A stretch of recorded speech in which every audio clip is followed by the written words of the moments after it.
Hello everyone. In today's lecture, we are going to discuss about the Indus Valley Civilization and Vedic Civilization. इन दोनों के बीच में differences क्या थे? What were the areas of differences as well as similarities? Similarities. तो ये चीज़ें देखेंगे. I welcome you all to IS Social Channel.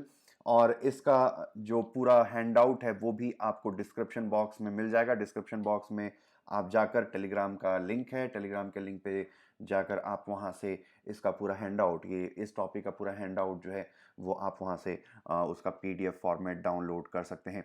ठीक है, तो चलिए शुरुआत करते हैं इंडस वैली सिविलाइजेशन और हड़प्पन सिविलाइजेशन के बीच में. तो पहला डिफरेंस आता है टाइमलाइन के बारे में. तो टाइमलाइन, अगर हम इंडस वैली सिविलाइजेशन की बात करें तो इंडस वैली सिविलाइजेशन एक चाल्कोलिथिक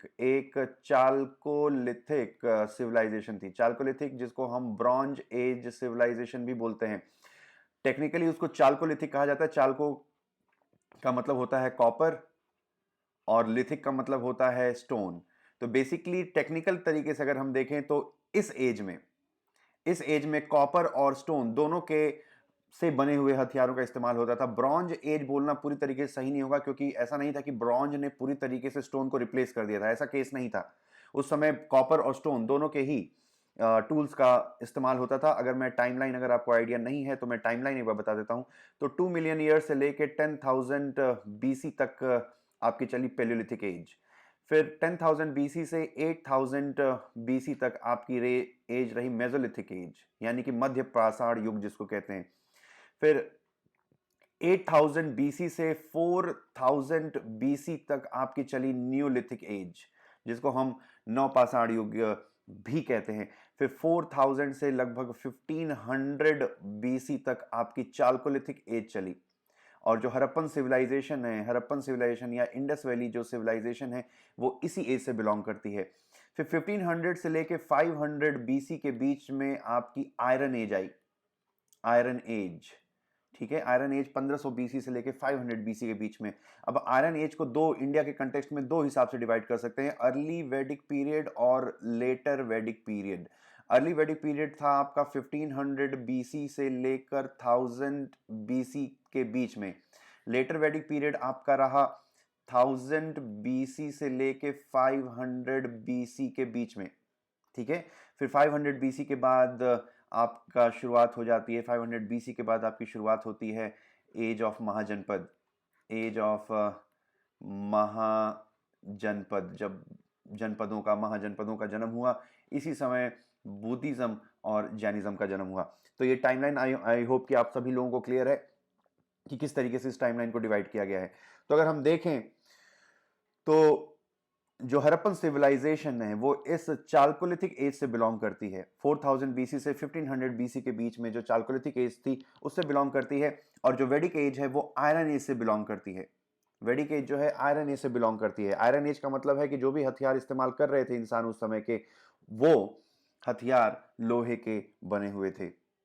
ठीक है, चलिए आगे बढ़ते हैं. दूसरा आता है ज्योग्राफी का.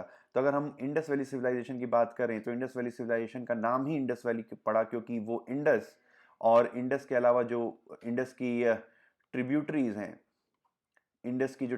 हैं, चाहे रावी, सतलुज, बीज, ये जो भी ट्रिब्यूटरीज हैं, झेलम, चेनाब, इन ट्रिब्यूटरीज के अराउंड इस सिविलाइजेशन का जन्म हुआ, इंडस वैली सिविलाइजेशन का. अगर हम वैदिक सिविलाइजेशन की बात करें तो वैदिक सिविलाइजेशन में अर्ली वैदिक पीरियड और लेटर वैदिक पीरियड.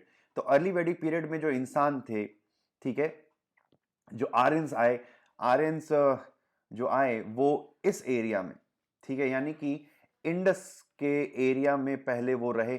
फिर धीरे धीरे उनका ईस्टवर्ड मूवमेंट हुआ और ये इंडो गैंजेटिक प्लेन में धीरे धीरे मूव किए. इंडो गैंजेटिक प्लेन में ध्यान रखेंगे, बहुत इंपॉर्टेंट है, इंडो गैंजेटिक प्लेन में.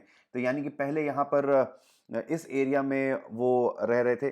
फिर इस एरिया से वो मूव करके धीरे धीरे ईस्ट, यहाँ पे प्लेन वाले गंजेटिक प्लेन में, पहले इंडस प्लेन में रहे. फिर उसके बाद धीरे धीरे जो आर्यंस थे, जो वैदिक सिविलाइजेशन है, जो आर्यंस थे वो ईस्टवर्ड मूव किए और इंडो गैंजेटिक वाला ये वाला जो एरिया है वहां पर उन्होंने अपने जो बसेरे हैं वो बनाने शुरू किए. तो I hope this geography is clear. तो टाइमलाइन के बारे में हमने देख लिया, टाइमलाइन, फिर ज्योग्राफी देख लिया. आगे आता है सोर्स ऑफ इंफॉर्मेशन. तो हम इंडस वैली सिविलाइजेशन की बात करें, सोर्स ऑफ इंफॉर्मेशन का मतलब है कि हम इस सिविलाइजेशन को किस तरीके से जानते हैं। तो इंडस वैली सिविलाइजेशन को हम थ्रू आर्टिफैक्ट्स जानते हैं, आर्टिफैक्ट जानते हैं, यानी कि जो भी खुदाई में मिली हुई चीजें हैं उसके थ्रू, चाहे वो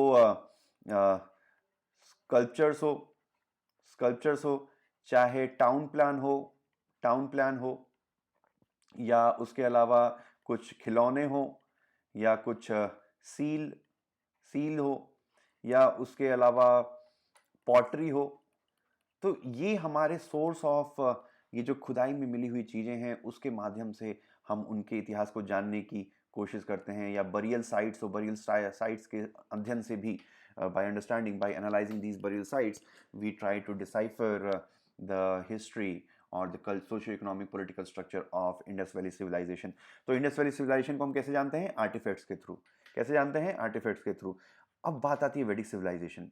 तो वैदिक सिविलाइजेशन के समय जो स्क्रिप्ट है वो डेवलप हो चुकी थी, इसलिए जो वेदास हैं, जो वैदिक टेक्स्ट है, चाहे वेद हो गए, चाहे उपनिषद हो गए, चाहे अरण्यकाज हो गए या ब्राह्मणास हो गए, ये जो टेक्स्ट है इसके माध्यम से हम वैदिक सिविलाइजेशन को समझने की कोशिश करते हैं। तो वैदिक सिविलाइजेशन के समय में टेक्स्ट का जन्म हो गया था, स्क्रिप्ट का जन्म हो गया था। इस वजह से हम वैदिक सिविलाइजेशन को हमारा जानने का जो सबसे अच्छा माध्यम है वो हमारे वैदिक टेक्स्ट हैं, स्पेशली ऋग्वेद। तो ऋग्वेद के माध्यम से, ऋग्वेद में काफ़ी कुछ इंफॉर्मेशन ऐसी दी हुई है जिसके माध्यम से हम वैदिक सिविलाइजेशन को समझने की कोशिश करते हैं। ठीक है, तो our primary source of information about Indus valley civilisation are the artefacts, for Vedic civilisation they are the scripts. ठीक है, चलिए चौथा डिफरेंस आता है एथनिक लिनिएज। तो भाई आर्यंस जो थे, ठीक है, आर्यंस देखा जाए तो आर्यंस जिनके आने से वैदिक सिविलाइजेशन की शुरुआत हुई, ठीक है, वैदिक सिविलाइजेशन की शुरुआत आर्यंस जब आए तो उससे हुई। तो ऐसा माना जाता है कि Aryans they migrated from central Asia. कुछ हिस्टोरियंस ये कहते हैं कि भाई ये आर्कटिक सर्कल से आए, कुछ हिस्टोरियंस कहते हैं, जैसे कि बाल गंगाधर तिलक ने बोला था, आर्कटिक होम ऑफ वेदास करके किताब लिखी थी बाल गंगाधर तिलक ने, आर्कटिक होम ऑफ वेदास। उसने बोला कि वो आर्कटिक सर्कल से आर्यंस माइग्रेट होकर आए थे। ठीक है, कोई कहता है सेंट्रल एशिया से माइग्रेट होकर आए थे। अभी रिसेंट जीनोम सीक्वेंसिंग से पता चला है कि यूक्रेन वाला जो एरिया है, ठीक है, यूक्रेन वाले एरिया से ये सारे आर्यंस जो है हिंदुकुश माउंटेन को खाइबर पास से क्रॉस करते हुए यहाँ पर आए थे। तो ये चीज जानने वाली बात है कि जो आर्यंस थे, जो वैदिक सिविलाइजेशन के लोग थे, they were migrants, they were basically migrants, they were not native to Indian subcontinent. वहां पर ही उल्टा अगर हम इंडस वैली सिविलाइजेशन को देखें तो यहाँ पर जो लोग थे वो इंडिजिनस थे, ये लोग नेटिव लोग थे, नेटिव। ठीक है, ये लोग नेटिव लोग थे, ये लोग माइग्रेट करके नहीं आए थे कहीं से भी, ऐसा हिस्टोरिकल एविडेंसेस में भी मिलता है, ऐसा जीनोम साइंटिफिक फाइंडिंग्स में भी मिलता है। ठीक है, ऐसा फाइंडिंग्स में भी मिलता है। तो ऐसा माना जाता है कि अराउंड 200 बीसी 2000 बीसी से 1500 बीसी के बीच में आर्यंस माइग्रेट होके इंडियन सबकॉन्टिनेंट में आए थे बाहर से। ठीक है, वहीं पर उस समय इंडिजिनस नेटिव लोग रहते थे, जो इंडस वैली सिविलाइजेशन के लोग थे वो लोग इंडिजिनस थे। तो ये एक डिफरेंस हो गया। पांचवा डिफरेंस आता है मोड ऑफ ऑक्यूपेशन। तो इंडस वैली सिविलाइजेशन की बात करें तो भाई primary mode of occupation was trade and commerce. Trade and commerce was the primary mode of occupation. It was a trade-based society. It was commerce, business-based society. वहीं पर अगर हम वैदिक सिविलाइजेशन की बात करें तो they were basically pastoral plus nomadic people. ठीक है, ये लोग नोमैडिक और पेस्टोरल लोग थे। तो इंडस वैली सिविलाइजेशन अगर हम देखें तो ट्रेड एंड कॉमर्स प्रैक्टिस करते थे, उसके अलावा एग्रीकल्चर प्रैक्टिस करते थे। पर यहाँ पे जो इकोनॉमी थी, वैदिक सिविलाइजेशन की जो इकोनॉमी थी, वैदिक सिविलाइजेशन की इकोनॉमी पेस्टोरल और नोमैडिक थे, और ये लोग भी एग्रीकल्चर प्रैक्टिस करते थे। पर most of this agriculture in initial phase was shifting agriculture.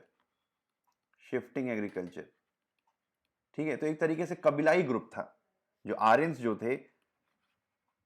जो बेसिकली एक तरीके से कबीले टाइप के लोग थे जो मूव करते रहते थे एक जगह से दूसरी जगह, और इसी वजह से ये लोग माइग्रेट होकर इंडिया में भी आए थे। वहीं पर इंडस वैली सिविलाइजेशन को हम देखें तो trade and commerce based society थी। ये इंडस वैली सिविलाइजेशन के हमें बहुत ही साक्ष्य मिलते हैं कि वैदिक सिविलाइजेशन मेसोपोटामियन सिविलाइजेशन के साथ इनके ट्रेड लिंक्स हुआ करते थे। मेसोपोटामियन सिविलाइजेशन यूफ्रेटस और टाइग्रिस नदी के किनारे पर बसी हुई एक सभ्यता थी जो कि हड़प्पन सिविलाइजेशन से कॉन्टेम्पररी थी।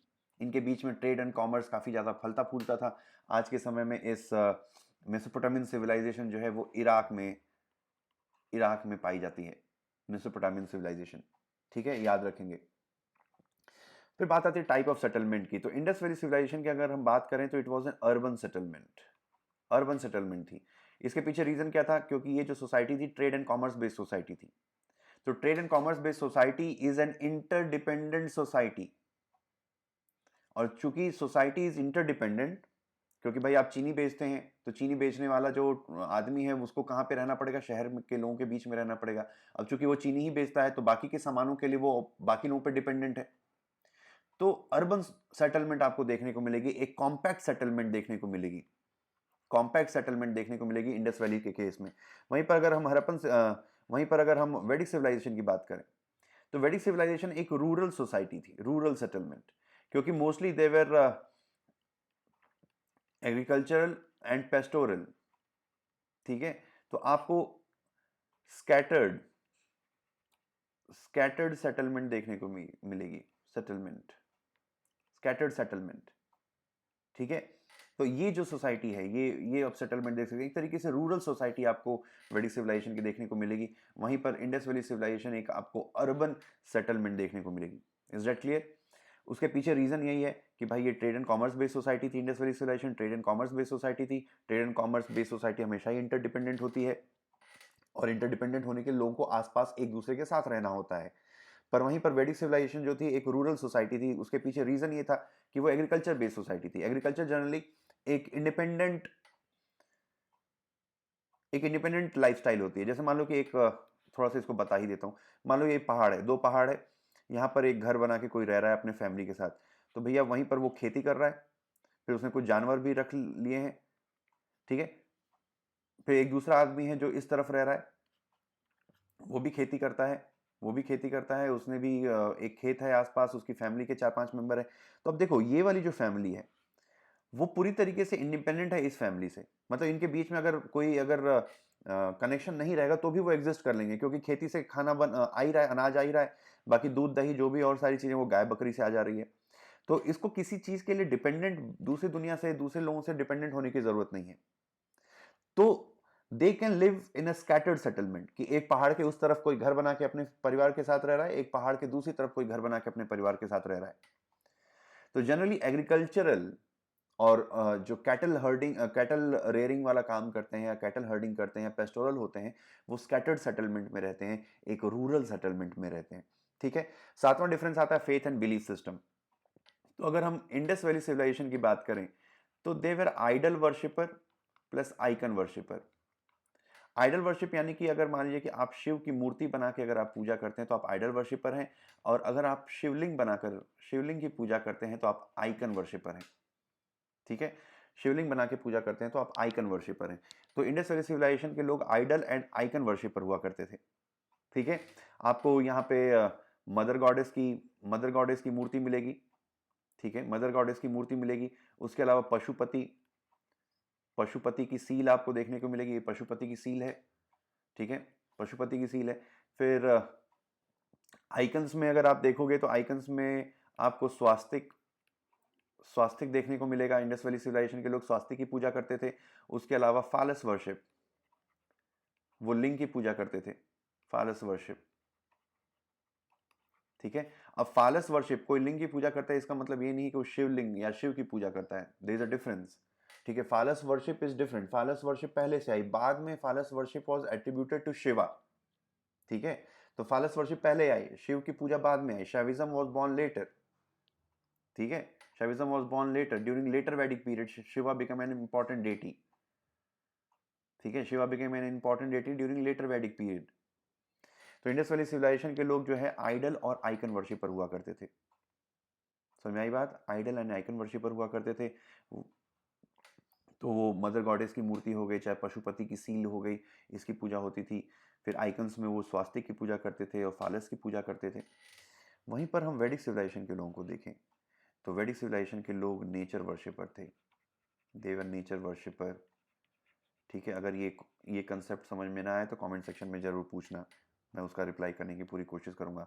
नेचर वर्शिपर का मतलब है कि वो प्रकृति की पूजा करते थे। इंद्र, इंद्र, अग्नि, अग्नि, ठीक है, पवन, पवन देवता, इन सारे भगवानों की पूजा करते थे वैदिक सिविलाइजेशन के लोग। और पूजा करने का तरीका क्या था? Through rituals, rituals. फिर ऐसे यज्ञ कुंड बनाया, रिचुअल्स, फिर उसमें sacrifices, rituals, various kinds of Vedic mantras. तो this was the way of practicing of Indus valley civilisation, sorry Vedic civilisation. समझ में आई बात? तो इंडस वैली सिविलाइजेशन के लोग आइडल एंड आइकन वर्शिपर थे, वैदिक सिविलाइजेशन के लोग नेचर वर्शिपर थे। नेचर वर्शिपर का मतलब होता है कि जब आप नेचुरल फोर्सेस की पूजा करते हो बिना कोई मूर्ति बनाए हुए, ठीक है, उनकी वो मूर्तियां नहीं बनाते हो, आप नेचर की पूजा करते हो इस तरीके से, यज्ञ कुंड बनाकर, फिर उसमें कुछ कुछ आग जलाकर, और फिर उसमें कुछ आहुतियां देकर, जिसको सेक्रीफाइसेस बोलते हैं, कुछ रिचुअल्स फॉलो करते हैं, कुछ उसमें आहुतियां देते हैं, फिर वेदों का उच्चारण करते हैं। तो this was the way of worshipping of वैदिक सिविलाइजेशन पीपल। फिर आती है यूज ऑफ मेटल। तो इंडस वैली सिविलाइजेशन, जैसा मैंने बताया कि एक ब्रॉन्ज एज सिविलाइजेशन थी, ब्रॉन्ज एज सिविलाइजेशन थी। इसका मतलब है कि ये लोग कॉपर, टिन, गोल्ड, सिल्वर, इन सारे मेटल्स का यूज करते थे। फिर वहीं पर अगर हम देखें तो वैदिक सिविलाइजेशन के लोग, एक आयरन एज सिविलाइजेशन थी, वैदिक एज एक आयरन एज सिविलाइजेशन थी। और चूंकि एक आयरन एज सिविलाइजेशन होने की वजह से ये लोग आयरन, आयरन बेस्ड टूल्स का इस्तेमाल करते थे। ठीक है, आयरन बेस्ड टूल्स का इस्तेमाल करते थे। इंडस वैली सिविलाइजेशन के लोगों को आयरन के बारे में नहीं पता था, ये ध्यान रखेंगे, very important, very important, they did not know about iron. ठीक है, वहीं पर अगर हम वैदिक सिविलाइजेशन के लोगों के बारे में बात करें तो वैदिक सिविलाइजेशन के लोग आयरन के बारे में जानते थे, तो इसलिए उन्होंने आयरन के टूल्स बनाए, हथियार बनाए। इन हथियारों से उन्होंने एग्रीकल्चर किया, इन हथियारों से उन्होंने लड़ाइयाँ करी। ठीक है, तो आगे नॉलेज अबाउट हॉर्सेस। तो इंडस वैली सिविलाइजेशन के लोगों को हॉर्सेस के बारे में नहीं पता था, हॉर्सेस के बारे में नहीं पता था। वहीं पर वैदिक सिविलाइजेशन के बारे में हम देखें तो ये लोग हॉर्स, हॉर्स ड्रॉन चैरियट, रथ का इस्तेमाल करते थे, हॉर्स ड्रॉन चैरियट का इस्तेमाल करते थे, रथों का इस्तेमाल करते थे। ठीक है, तो ये चीज ध्यान रखेंगे। फिर अगर हम ट्रांसपोर्ट की बात करें तो ट्रांसपोर्ट में भी इंडस वैली सिविलाइजेशन के लोग, अगर आप देखोगे तो जनरली बुल का इस्तेमाल करते थे, बैलों का इस्तेमाल करते थे। वहीं पर वैदिक सिविलाइजेशन के लोग हॉर्सेस का इस्तेमाल करते थे ट्रांसपोर्ट के लिए। ठीक है, चलिए आगे लाइफस्टाइल की बात करें तो इंडस वैली सिविलाइजेशन के लोगों की अगर हम बात करें तो इंडस वैली सिविलाइजेशन के लोग जनरली इंडोर गेम खेलते थे, इंडोर गेम खेलते थे। जैसे कि ये कुछ डाइस आपको मिली है, फिर एक तरीके से शतरंज जैसा दिखने वाला जो गेम है वो आपको देखने को मिला है यहाँ पर। फिर उसके अलावा इंडोर गेम्स के अलावा, इंडोर गेम्स के अलावा आप डांस, म्यूजिक, इस टाइप की एक्टिविटीज़ इंडस वैली सिविलाइजेशन के लोग करते थे। ठीक है, जैसे कि ये डांसिंग गर्ल की मूर्ति, एक ब्रॉन्ज की डांसिंग गर्ल की मूर्ति मिली है मोहनजोदारो की साइड से। ठीक है, तो इस तरीके के जनरली उनकी लाइफस्टाइल हुआ करती थी। पर वहीं पर वैदिक सिविलाइजेशन के बारे में देखें तो वैदिक सिविलाइजेशन के लोग जनरली आउटडोर, आउटडोर गेम्स खेला करते थे, आउटडोर गेम्स खेला करते थे। फिर जैसे कि चैरियट, चैरियट रेसिंग हो गई, इस टाइप के आउटडोर गेम्स जनरली खेला करते थे। इनको इंडोर गेम्स उतने पसंद नहीं थे। ठीक है, वैदिक सिविलाइजेशन के लोगों को इंडोर गेम्स, इंडोर एक्टिविटीज़ उतनी पसंद नहीं थी, आउटडोर एक्टिविटीज़ ज़्यादा पसंद थी। वहीं पर इंडस वैली सिविलाइजेशन के लोग थोड़े पीस लविंग काइंड नेचर के थे, थोड़ा शांति प्रिय लोग थे, तो इंडोर गेम्स प्रेफर करते थे, डांस, म्यूजिक, इस टाइप की जो लेजर एक्टिविटीज़ हैं उनको प्रेफर करते थे। अगला डिफरेंस आता है सेक्रेड एनिमल। तो इंडस वैली सिविलाइजेशन की अगर हम बात करें तो उसमें सेक्रेड एनिमल था बुल। ठीक है, humped bull was the sacred animal of Indus valley civilisation. वहीं पर वैदिक सिविलाइजेशन का जो सेक्रेड एनिमल था डेट वाज काउ। ठीक है, डेट वाज काउ। अगला लास्ट राइट्स। तो इंडस वैली सिविलाइजेशन के लोग जनरली बरियल प्रैक्टिस यूज करते थे, बरियल। ठीक है, मोस्टली बरियल प्रैक्टिस यूज करते थे। वैदिक सिविलाइजेशन के लोग फ्यूनरल, फ्यूनरल का इस्तेमाल करते थे। ठीक है, आग, आग का इस्तेमाल करते थे डेड बॉडीज उनको डेड बॉडीज़ को डिस्पोज करने के लिए। तो इंडस वैली सिविलाइजेशन के लोग डेड बॉडीज़ को डिस्पोज करने के लिए बरियल का इस्तेमाल करते थे, ठीक है, कब्र। फिर वैदिक सिविलाइजेशन के लोग जनरली चिता का इस्तेमाल करते थे। अगला डिफरेंस आता है स्क्रिप्ट के बारे में, वेरी इंपॉर्टेंट। तो इंडस वैली सिविलाइजेशन की जो स्क्रिप्ट थी वो एक पिक्टोग्राफिक स्क्रिप्ट थी। पिक्टोग्राफिक स्क्रिप्ट का मतलब है कि जैसे मान लो कि मैं लिखता हूँ ट्री, और इसी ट्री को मैं एक सिंबल के रूप में अगर बना दूं तो ये एक पिक्टोग्राफिक स्क्रिप्ट हो गई। तो अगर आप ये स्क्रिप्ट देखोगे, ये इसमें आपको कुछ कुछ ऐसे सिंबल दिखाई देंगे। एक ये है, फिर ये हो सकता है कि नाइफ का कोई सिंबल है, ये हो सकता है किसी एग्रीकल्चरल टूल का सिंबल है। तो बेसिकली कुछ पिक्चर्स के थ्रू अपनी बात को कहने की कोशिश की जाती थी। तो इसलिए इंडस वैली सिविलाइजेशन की जो स्क्रिप्ट है, ठीक है, स्क्रिप्ट है, वो पिक्टोग्राफिक है। अब होप मुझे ये आई एक्सपेक्ट दैट कि स्क्रिप्ट के बारे में आपको पता होगा। जैसे script is a way of writing any language. जैसे मान लो कि मैं आम लिखता हूं, ठीक है, आम। तो आम ये मैंने देवनागरी स्क्रिप्ट में लिखा। अब मैं इसी आम को लैटिन स्क्रिप्ट में भी लिख सकता हूं, ठीक है। तो लैंग्वेज सेम है, स्क्रिप्ट अलग अलग हो सकती है। तो इसी तरीके से इनकी जो इंडस वैली सिविलाइजेशन की जो स्क्रिप्ट थी वो पिक्टोग्राफिक थी। वैदिक सिविलाइजेशन की जो स्क्रिप्ट है वो फुली डेवलप्ड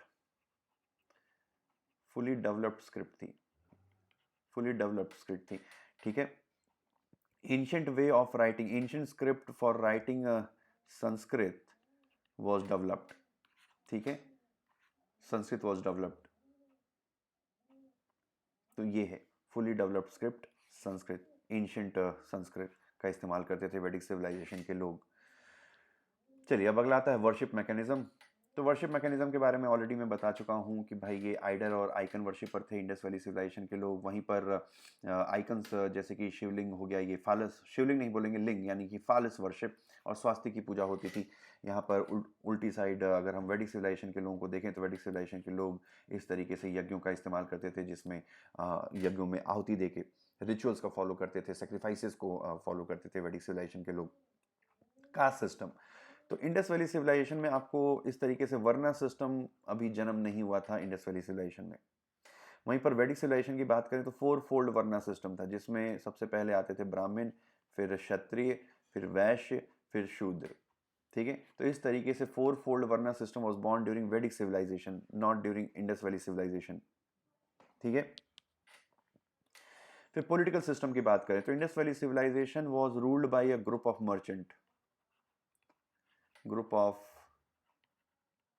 मर्चेंट्स, ठीक है। एक जो शहर में जो सबसे इन्फ्लुएंशियल बिजनेस फैमिली हुआ करती थी वो इंडस वैली सिविलाइजेशन में रूल करती थी। वहीं पर Vedic civilisation was basically hereditary monarchy. It was basically an hereditary monarchy. Hereditary monarchy का मतलब है एक राजा होगा, राजा के मरने के बाद उसका बेटा राजगद्दी पे बैठेगा, फिर ये मतलब एक तरीके से ये सिलसिला चलता रहेगा। वहीं पर हेरिडिटरी मोनार्की वैदिक सिविलाइजेशन के समय में आपको देखने को मिलेगी। तो ये इंपॉर्टेंट डिफरेंस है। Political system Indus valley civilisation का था, it was ruled by group of merchants, ठीक है, it was ruled by a group of merchants. तो एक तरीके से हम ये भी कह सकते हैं कि it was a kind of Republic, it was kind of Republic, it was kind of monarchial system. Monarchy इसलिए थी क्योंकि यहाँ पे हेरिडिटरी मोनार्क हुआ करता था, हेरिडिटरी सक्सेशन था।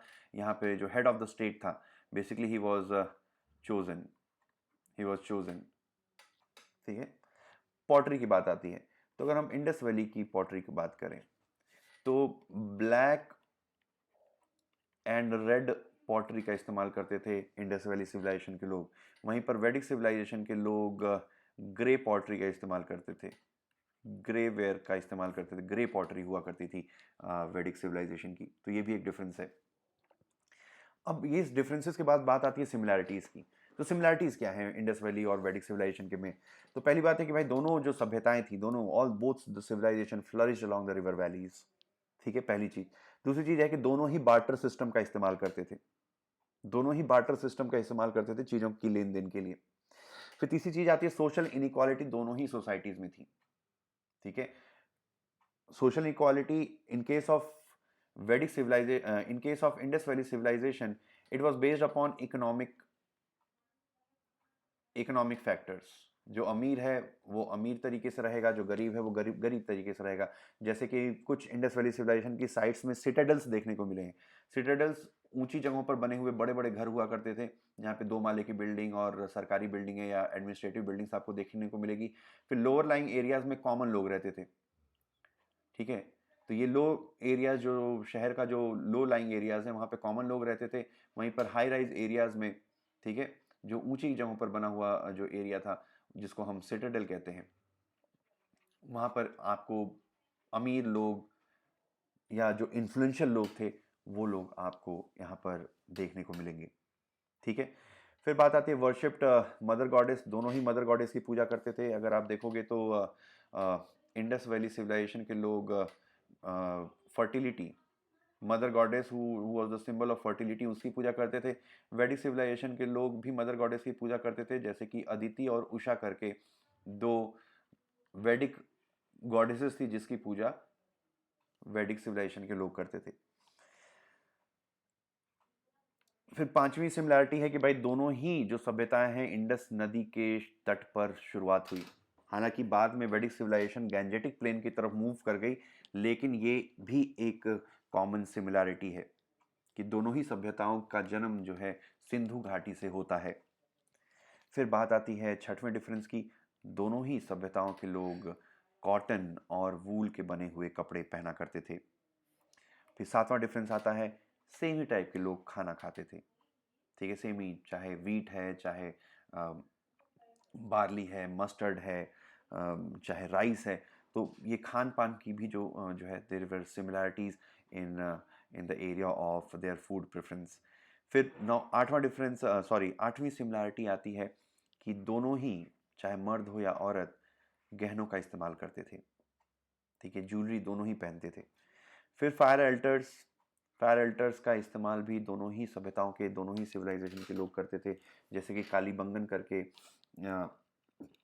जो साइट है वहाँ पर फायर अल्टर्स के साक्ष्य मिलते हैं। तो इंडस वैली सिविलाइजेशन की एक इम्पॉर्टेंट साइट है कालीबंगन, वहाँ पे फायर अल्टर्स आपको देखने को मिलते हैं। फिर 10वीं बात आती है कि दोनों ही सभ्यताओं के लोग लाइफ आफ्टर डेथ यानी पुनर्जन्म पर विश्वास करते थे। क्योंकि अगर आप इंडस वैली सिविलाइजेशन के कुछ बरियल साइट देखोगे तो वहाँ पे डेड बॉडीज के साथ कुछ डे टू डे आइटम्स, रोज़मर्रा की ज़रूरतों के में इस्तेमाल होने वाली चीज़ों को भी दफनाया गया। इससे ये पता चलता है कि लोग इन चीज़ों को इसलिए दफनाते थे क्योंकि जो मरा हुआ है उनको इन चीज़ों की ज़रूरत अगले जन्म में पड़ेगी। इसका मतलब ये है कि यहाँ के लोग जो है, इंडस वैली सिविलाइजेशन के लोग लाइफ आफ्टर डेथ पर विश्वास करते थे, पुनर्जन्म पर विश्वास करते थे। और वैदिक सिविलाइजेशन के तो वैदिक टेक्स्टों में ही पुनर्जन्म की बात कही गई है, ठीक है। तो दीज वेर द सिमिलैरिटीज। तो hope you like this lecture. Please do subscribe to this channel IAS Social, which is your crowd funded channel. And इस लेक्चर का जो हैंडआउट है वो आपको डिस्क्रिप्शन में मिल जाएगा, वहाँ से आप उसको डाउनलोड कर सकते हो, उसका PDF format. And do like this video and also try to share this video among your friends. So this was all about today. So thanks for watching. Have a nice day. All the best.